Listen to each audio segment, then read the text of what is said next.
We know you talked with head coach Sean McDermott yesterday, part of the Extra Point Show, kind of ruling some players out.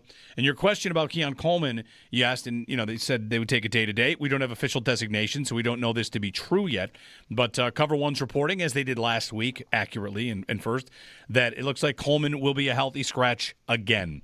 Would that surprise you? And we kind of get to a conversation here about when do we think he'll come back.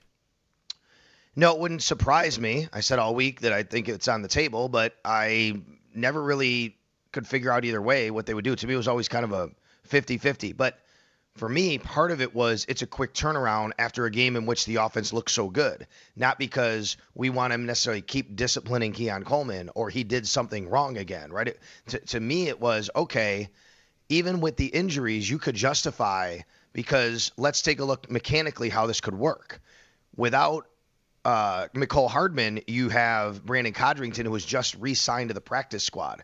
Like, you could make a one-for-one switch. Now, do we know for sure Brandon Codrington's playing? No, because elevations come out later today. But they did re-sign him this week, and he will be a return man. And Khalil Shakir has not practiced all week, guys, and he's dealt with ribs and ankles. So, to me, it's like, I don't know if you're going to have him return punts. So, that means, to me, Brandon Codrington becomes that guy. Okay, so that's not where Keon Coleman would fit.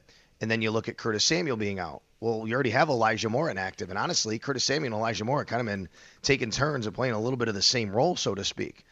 And then there's no way you're, taking away the reps that Tyrell Shavers gave you after what he gave you on the boundary last week. And then I guess it would just simply come down to, is Gabe Davis healthy enough? Did he come out of the game well enough, conditioning enough, everything to say, yep, he's going right back in? If the answer is no, then you could easily find a path for Keon Coleman. If the answer is yes, I don't know where he fits in, to be quite honest with you.